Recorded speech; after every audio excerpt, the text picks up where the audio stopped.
నమస్తే, నేను Prem. Welcome to Khyathi connects.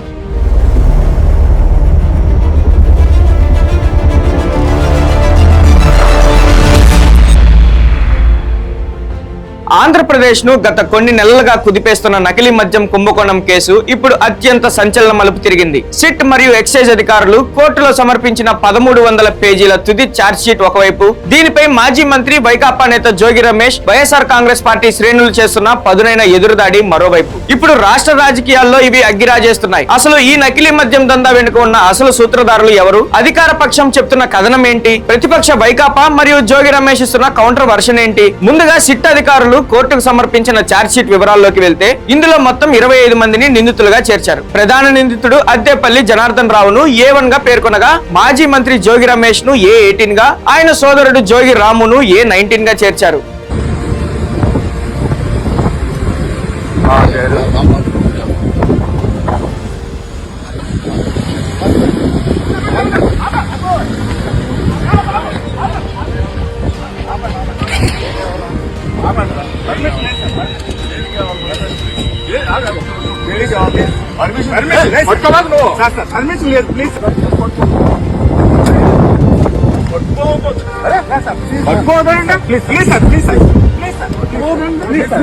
వెళ్తా ఉండు.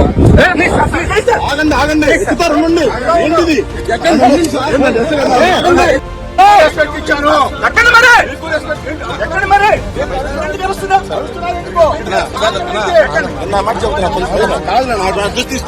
గత ప్రభుత్వ హయాంలో ఇబ్రహీంపట్నంలోను, కూటమి ప్రభుత్వం వచ్చాక అన్నమయ్య జిల్లా ములకల్ చెరువులోను నకిలీ మద్యం తయారీ యూనిట్లు ఏర్పాటు చేయడం వెనుక జోగి రమేష్ కీలక పాత్ర పోషించారనేది ప్రధాన ఆరోపణ. గోవా నుంచి స్పిరిట్ తెప్పించి హైదరాబాద్ నుంచి నకిలీ లేబుళ్లు, క్యాపులు సేకరించి ఓల్డ్ అడ్మిరల్ బ్రాందీ లాంటి పేర్లతో నకిలీ మద్యం విక్రయించారని ఛార్జ్ షీట్ లో పేర్కొన్నారు. ఈ దందా సాఫీగా సాగడానికి ప్రతిఫలంగా మాజీ మంత్రి జోగి రమేష్ కు విడతల వారీగా దాదాపు 1.17 కోట్ల రూపాయల మేర లంచాలు అందాయని అధికారులు చెప్తున్నారు. ఇందులో కొంత నగదు రూపంలో ఇవ్వగా, మరికొంత సొమ్మును విజయవాడ పటమటలోని స్టేట్ బ్యాంక్ ఆఫ్ ఇండియాలో ఉన్న జోగి రమేష్ కు చెందిన స్వర్ణ డెవలపర్స్ ఖాతాలోకి మళ్లించినట్లు బ్యాంక్ లావాదేవీల ఆధారాలను సిట్ ఛార్జ్ షీట్ లో పొందుపరిచారు. నిందితులందరూ ఒకే సమయంలో ఒకే టవర్ లొకేషన్ పరిధిలో ఉన్నట్లు మరియు వారి కాల్ డేటా ద్వారా ఈ బంధం బట్టబయలైందని దర్యాప్తు సంస్థ పేర్కొంది. కూటమి ప్రభుత్వాన్ని అప్రతిష్టపాలు చేయడానికే ములకల చెరువు కేంద్రంపై ఉద్దేశపూర్వకంగానే అధికారులకు లీక్ ఇచ్చి దాడులు చేయించారనేది సిట్ అభియోగం. అయితే సిట్ సమర్పించిన ఈ 1300 పేజీల ఛార్జ్ షీట్ మరియు ఆరోపణలను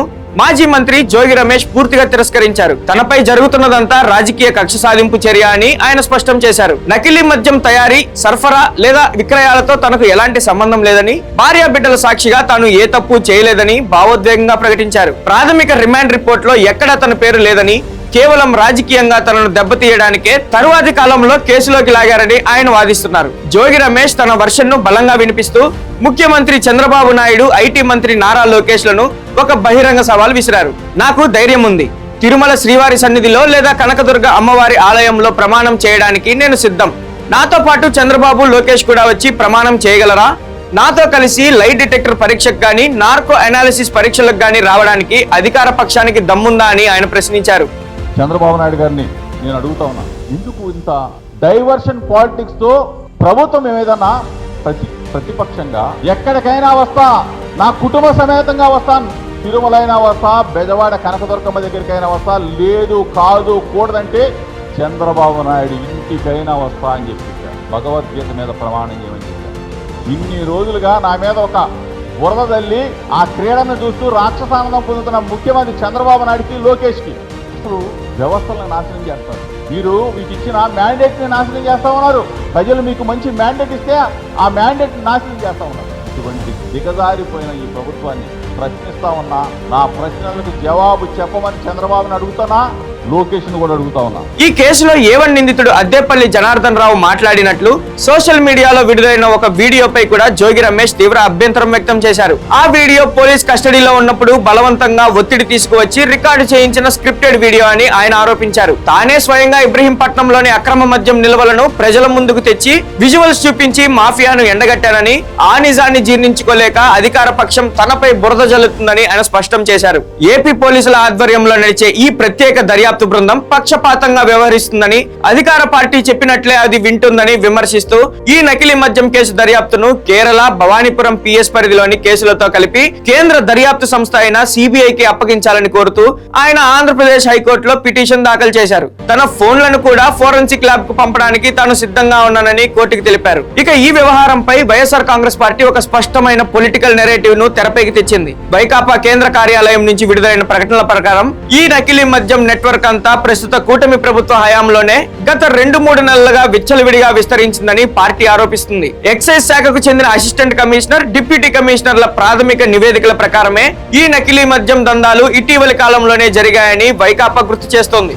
నిజమైన సూత్రధారులు, మద్యం మాఫియా నడుపుతున్న అసలు వ్యక్తులు తెలుగుదేశం పార్టీకి చెందిన ప్రముఖ నేతలు మరియు చంద్రబాబు నాయుడు, లోకేష్ అనుచరులేనని వైకాపా ఎదురుదాడి చేస్తుంది. తమ పార్టీకి చెందిన బలమైన బీసీ నాయకుడైన జోగి రమేష్ ను టార్గెట్ చేయడం ద్వారా ప్రజల్లో కూటమి ప్రభుత్వంపై ఉన్న వ్యతిరేకతను పక్కదారి పట్టించడానికే ఈ దొంగచాట్లు, తప్పుడు వాట్సాప్ చాట్లు సృష్టిస్తున్నారని వైకాపా తీవ్రంగా ఖండించింది. ప్రభుత్వానికి నిజంగా చిత్తశుద్ధి ఉంటే ఈ మొత్తం స్కామ్ పై సిబిఐ విచారణకు ఎందుకు వెనకాడుతుందని వైసీపీ నేతలు ప్రశ్నిస్తున్నారు. మొత్తం మీద ఈ ఏపీ నకిలీ మద్యం కేసు ఇప్పుడు కేవలం ఒక క్రైమ్ కేసుగా కాకుండా అధికార ప్రతిపక్షాల మధ్య పెద్ద రాజకీయ యుద్ధంగా మారింది. 1300 పేజీల ఛార్జ్ షీట్, బ్యాంక్ అకౌంట్ లంకెలు, సిడిఆర్ డేటాను నమ్ముకొని సిట్ ముందుకు వెళ్తుంటే సిట్ నిష్పాక్షికతను ప్రశ్నిస్తూ సిబిఐ దర్యాప్తును డిమాండ్ చేస్తూ దమ్ముంటే లై డిటెక్టర్ పరీక్షలకు రావాలంటూ జోగి రమేష్ విసిరిన సవాళ్లు ఈ కేసును మరింత ఆసక్తికరంగా మార్చాయి. హైకోర్టు ఈ కేసును సిబిఐకి అప్పగిస్తుందా లేక సిట్ సమర్పించిన ఛార్జ్ షీట్ ఆధారంగానే విచారణ కొనసాగుతుందా అనే అంశంపైనే అందరి కళ్ళు ఉన్నాయి. రాబోయే రోజుల్లో ఈ నకిలీ మద్యం కుంభకోణం కేసు ఎలాంటి మలుపులు తిరుగుతుందో చూడాలి. ఈ వీడియోపై మీ అభిప్రాయాన్ని కామెంట్ రూపంలో తెలియజేయండి. Thank you for watching Khyati connects.